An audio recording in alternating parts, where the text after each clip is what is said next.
His journey has been quite an inspiring one.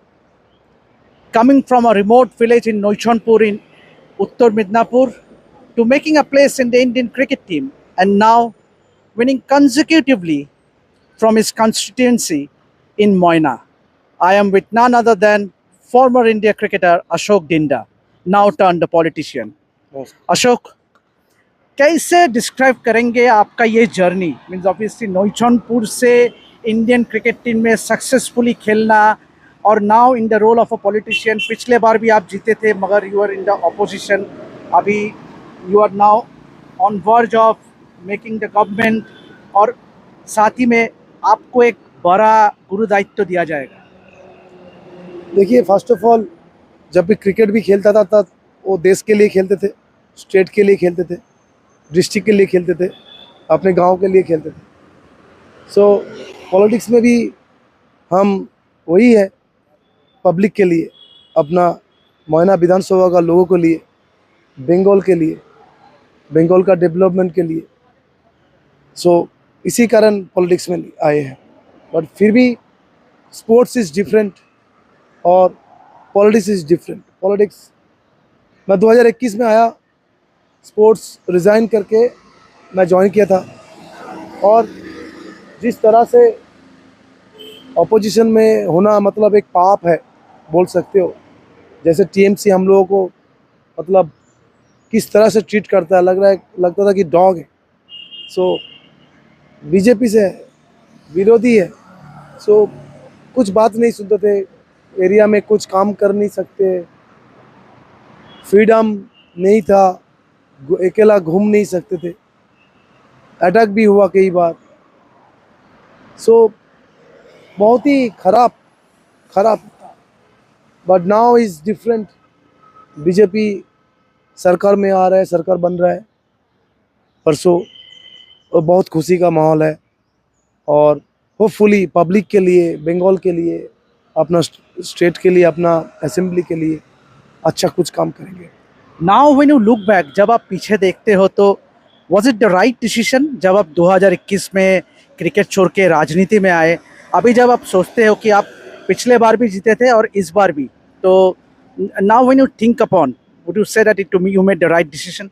देखिए, मैं decision के बारे में तो एकदम राइट ही है. एक चीज़ बोलना चाहता हूँ कि जो मेरा क्षेत्र है मोइना, वहाँ का जो पब्लिक है हमको बहुत ही प्यार करता है, अपना बेटा की तरह मानते हैं, अपना भाई की तरह मानता है, अपना दादा की तरह मानता है. हम ज़्यादा कुछ दे नहीं पाया बट उनके साथ मैंने हर लम्हा, हर पल, सुख दुख को सब कुछ साथ में निभाया. पूजा पर्वन सब छोड़ के हम वहाँ पर पड़े रहते थे.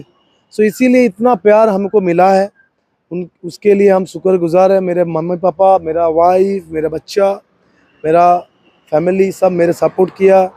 मेरा मोइना का सारे पब्लिक मेरे साथ है, वो मेरे पीछे खड़ा है सब. Which is more challenging, with the ball in your hand, a red cherry in your hand, 22 गज में, या फिर ये पॉलिटिक्स का मैदान पे? मामा, ये बहुत ही डिफिकल्ट सवाल है.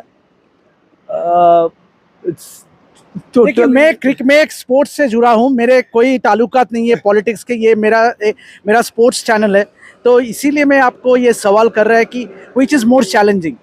सी मामा, स्पोर्ट्स इज डिफरेंट. मैं बोला ना, sports is different. Sports is pride, it's something special.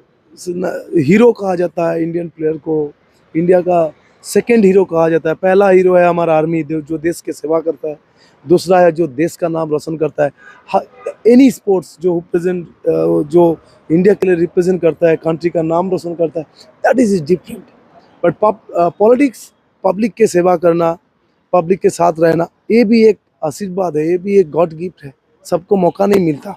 सबके पास, बहुत लोगों के पास बहुत लाखों करोड़ों, 100-200 करोड़, 1000 करोड़ है, बट उनको अपॉर्चुनिटी नहीं मिलता है पब्लिक के साथ उसका हेल्प करना. किसी का हॉस्पिटल में जाके बेड करवा देना, उसका जब ज़रूरत है, उसको जब ज़रूरत है, उसका घर में दवाई खरीदने के लिए पैसा नहीं है, तो उस टाइम उनको है जाके हेल्प करना. तो दैट इज समथिंग स्पेशल. सबके नसीब में नहीं होता है. तो अशोक डिंडा को लोग जानते हैं कि फाइटर की तहत से, और मैंने आपके क्रिकेट एकदम जब आप एकदम चाहे अर्ली डेज से मैंने कवर किया, you have never left the field, never left the battle field, हमेशा लड़ाई आपका जहन में है। तो ये क्या, जब पिछले बार जब आप इलेक्शन में जीते थे, you are in the opposition, जैसे आपने बोला काफ़ी कुछ झेलना पड़ा, मगर now we will be in the ruling party जहाँ आपको काम करने का बहुत सारे अपॉर्चुनिटी रहेगा, इसको आप कैसे यूटिलाइज करना चाहते हो?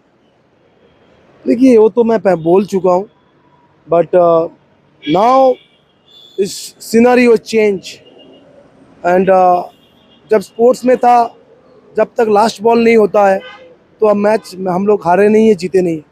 सो 2021 में जब तक last counting box EVM machine नहीं खुला है तब तक हम हारे नहीं थे, जीते नहीं थे। सो याद है मैं 4 बजे के करीब मैच जीत गया था, बट टीवी में हर जगह पे अशोक डिंडा हार गया है। बट मुझे मालूम था मैच जीत गया था।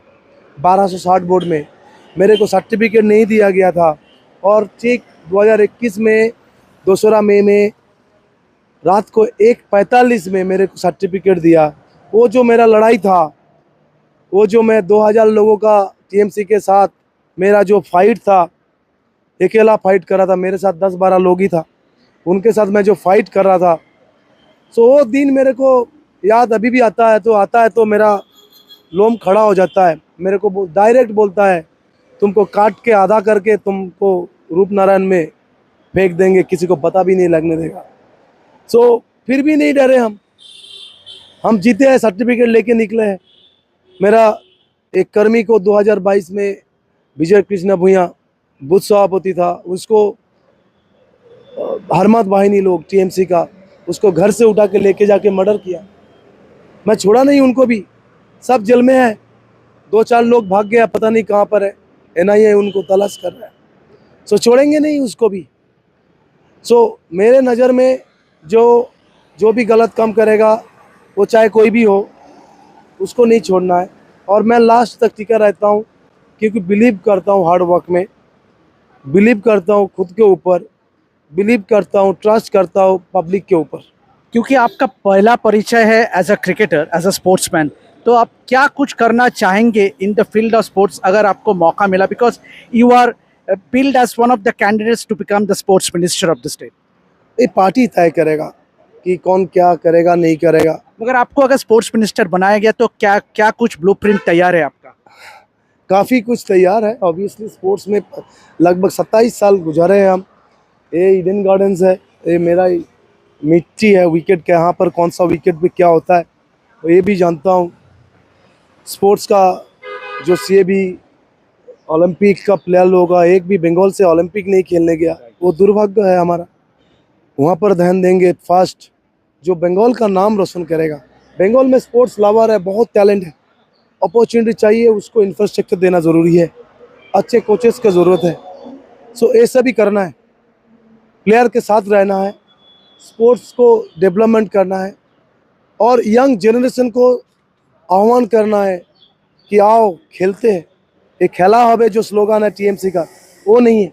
ओरिजिनली खेल लेंगे, ओरिजिनली देश के लिए खेलेंगे, ओरिजिनली बंगाल का नाम रोशन होगा अगर कोई बंगाल का प्लेयर जाके इंडिया के लिए गोल्ड लेके आए। आपको लगता है कि सत्ता में रह के जो काम करने का मौका मिलेगा? क्योंकि जब पिछले गवर्नमेंट था, there is always used to be that red tapism, क्योंकि केंद्र सरकार अगर कुछ निर्णय लेता था, that was not implemented by the previous regime.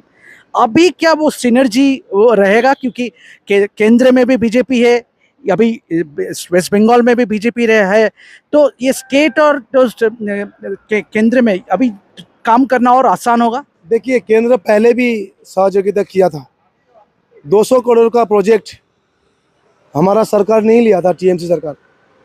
Sports minister secretary के पास आई थिंक त्रिवेदी बोल के कोई था, स्पोर्ट्स मिनिस्टर सेक्रेटरी, उनके ऑफिस में उस time Anurag Thakur, it's sports minister of central, उन्होंने मेल किया था। मैं विधानसभा में ये लेके मेरे को फाइट भी हुआ था अरूप विश्वास के साथ कि 14 स्टेट को अपॉर्चुनिटी मिला, उन लोग ग्रैब किया अपॉर्चुनिटी को, बट हमारा वेस्ट बंगाल श्री मोदी जी दे रहा है इसी बोल के नहीं लिया। 200 करोड़ का प्रोजेक्ट, 25 एकड़ जगह का ऊपर प्रोजेक्ट था, हमारा सरकार नहीं लिया था। वो मैं प्रूफ दिया था स्पीकर के सामने, मेरे को बोला था आपको सस्पेंड कर देंगे अगर ये रॉन्ग हुआ तो। मैंने उनको प्रूफ दिया था, वहाँ के लेटर में मंगा के उनको विधानसभा में मैं सामने पेश किया था, you are the wrong, I am the right. So 200 crore का प्रोजेक्ट नहीं लिया है सरकार, पर वो अपॉर्चुनिटी अभी मिलेगा। वो 200 नहीं 2000 करोड़ का अपॉर्चुनिटी आएगा और बंगाल में स्पोर्ट्स डेवलपमेंट होगा। खास करके एक आखिरी दो सवाल, अभी जो खेलो इंडिया प्रोजेक्ट है बीजेपी का, क्योंकि मैं एक ही ऐसे स्टेट है वेस्ट बंगाल में जिसका उतना ज़्यादा प्रसार नहीं हुआ, क्योंकि ये एक अपॉर्चुनिटी है जो ग्रास रूट में कितने प्लेयर्स हैं हमारे जिनको अपॉर्चुनिटी नहीं मिलता है स्कूल डिस्ट्रिक्ट में, जो एकेडमीज नहीं है, अच्छे कोचेस नहीं है, इन पे आप ध्यान देंगे? देखिए वो तो अभी डिफरेंट है, अभी पार्टी क्या तय करते दैट इज इम्पोर्टेंट है। ध्यान देंगे मतलब हम हो गया क्या, ऐसा तो नहीं है ना। सो देखो मुझे आपको मालूम है मैं किस तरह से बात करता हूँ, सीधा बात करता हूँ। स्पोर्ट्स इम्प्रूव होगा ये मैं तय करके बोल सकता हूँ। क्रिकेट के लिए क्या करना है?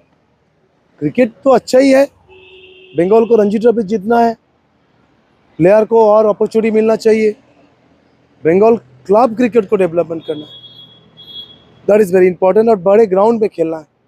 सरकार की तरफ से एक भी ग्राउंड, एक भी जगह अभी तक ईडन गार्डन्स को नहीं दिया है। एक ही ईडन गार्डन्स है हमारा, वो भी आर्मी के जगह के ऊपर है, खुद को नहीं है। स्टेडियम कोई सोच है कुछ? वो तो बाद में बात होगा। अभी तो फिलहाल हम लोग जश्न मनाने का मूड में है। जो इतना सालों में हमारा जो 300 के ऊपर कार्यकर्ता को हम लोग गवाया है, ये सब जय उनका ही है, उनका परिवार का है, सारे कार्यकर्ता का है। अशोक, एक चीज मैं आपसे पूछना चाहेंगे कि कोई किसी का फोन आया, कोई एक्स क्रिकेटर साथी कलीग, क्या किनका फोन आया या मैसेज आया? सब एक दो नाम तो बताओ प्लीज। सबका फोन आया, दादा का फोन आया, बंगाल का तो सब। गौतम गंभीर वो भी बीजेपी नहीं गौती भाई का नहीं आया शायद, गौती भाई का नहीं आया, बट इंडियन टीम में बहुत सारे मेरा दोस्त, स्टुअर्ट बिनी, अभिमन्यु मुकुंद से, सौरभ तिवारी से, धोनी भाई का पीए से, विराट कोहली का पीए से आया, सबका फोन है। जितना सारे दोस्त है हमारा जो जिसके साथ खेले हैं, बहुत सबका मेरे को कांग्रेचुलेशन आया, बधाई दिए मेरे को। दीपदास गुप्ता, एरन फ्रेंच, क्रिस गेल तो है ही अपना दोस्त। तो सो सबका मतलब ब्लेसिंग वो तो है मेरे पास। एक आखिरी मैसेज अपना जो चाहने वाला है आपका, क्योंकि जो खेल जगत का जो लोग है या जो स्पोर्टिंग फ्रेटर्निटी है, उनके लिए अशोक डिंडा का क्या मैसेज रहेगा? आओ खेलते हैं, जिसको भी जो भी स्पोर्ट्स में इंटरेस्ट है वो स्पोर्ट्स डेवलप होगा, उसका इंफ्रास्ट्रक्चर बनाएगा बीजेपी सरकार। आप लोग तैयार हो जाइए, पुल इन योर सॉक्स और लेस टाइट करके बांध लीजिए। अभी खेलना है, दौड़ना है, फिट इंडिया बनाना है। तो जैसे कि अशोक डिंडा कहा कि फिट इंडिया बनना है, तो हम भी उम्मीद करेगा कि he goes on to make a statement in the field of politics. So that's it for now. Keep watching this space to get more updates throughout our world of sports. I am Debashish signing out from outside the Bidhan Sabha here in Calcutta. Keep watching.